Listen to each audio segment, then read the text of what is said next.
sum to product and product to sum identities. So we have this batch of identities, and we'll start with the sum to product identities. So these are our sum to product identities. And we have 4 of them. And notice that on the left side, I have 2 trigonometric functions where one input is alpha and one input is beta, and they are added or subtracted. Okay. And then on the right side of these identities, I have 2 trigonometric functions that are multiplied together, and then the inputs are still in terms of alpha and beta. Now, for our product to sum identities, we have the opposite, right? So on the left side here, we have 2 trigonometric functions that are multiplied together where the inputs are alpha and beta. And then on the other side, we have 2 trigonometric functions that are either subtracted or added together, and they are in terms of alpha and beta. And so, right, one is going sum to product and the other one is going product to sum. And we can use these identities to evaluate expressions. So let's look at the example. Determine the exact value of each expression. Cosine of 7 pi over 12 plus cosine of pi over 12. So I notice that 7 pi over 12 and pi over 12 are not angles that I'm familiar with on the unit circle. So one way that I could think about this would be to use a sum to product identity. So let's see if that will work. Which one does this look like? Well, it's a cosine plus a cosine. So I've got to go sum to product and then find cosine plus cosine. So it looks like it's this one.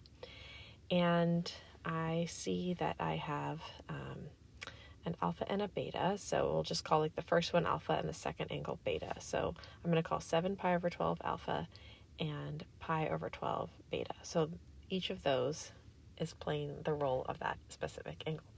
So then what happens on the other side? So I'm just going to highlight this so I can remember which one I'm on so I don't lose track. Okay, so that gives me 2 times the cosine of, and notice I have alpha plus beta. Okay, so 7 pi over 12 plus pi over 12. And then dividing by 2. Well, dividing a fraction by 2, it looks a little funny. So what I'm going to do is just multiply by 1/2 inside of the input for cosine, and that's just going to make it a little easier. Okay, times cosine of, same thing, but now these angles are subtracted. So 7 pi over 12 minus pi over 12. And again, that 1/2 is just outside. Okay, so now what do I get? Well, now I get 2 times cosine of, well, what's inside here? Well, 7 pi over 12 plus pi over 12 is 8 pi over 12. And then multiplying that by half is 4 pi over 12. So this gives me 4 pi over 12. And then this is cosine of, well, 7 pi over 12 minus pi over 12 is 6 pi over 12. And then half of that is 3 pi over 12. Okay, so we're really just trying to simplify the inputs. This simplifies to 2 times cosine of pi over 3 times cosine of pi over 4. Okay, so these are now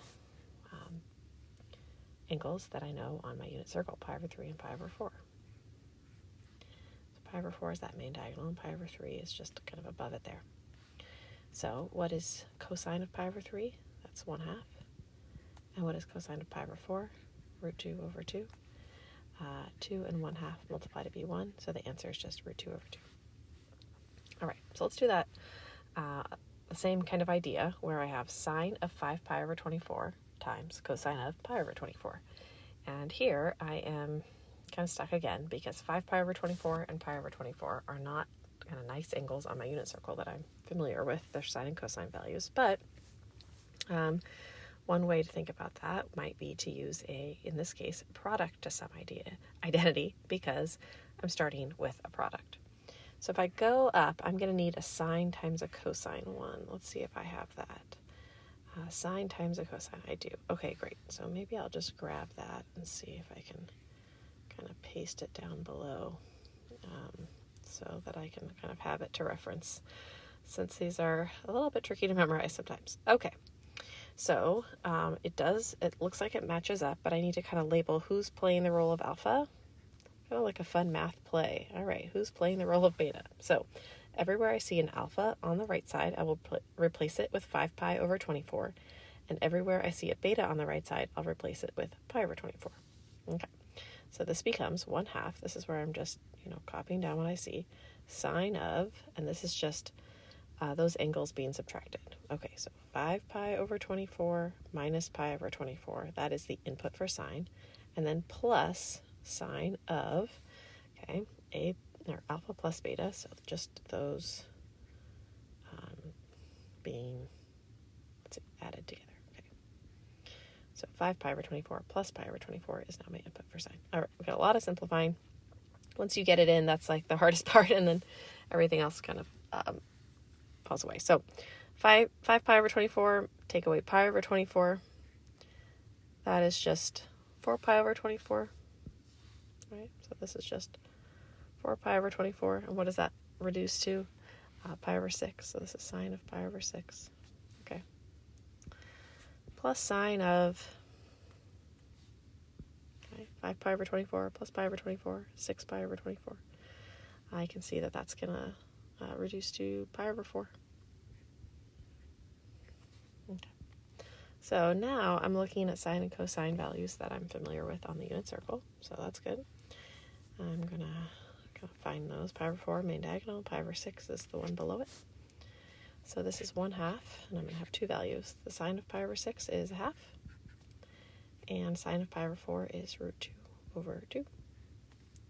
If I multiply in the 1/2, I get 1/4 plus root 2 over 4.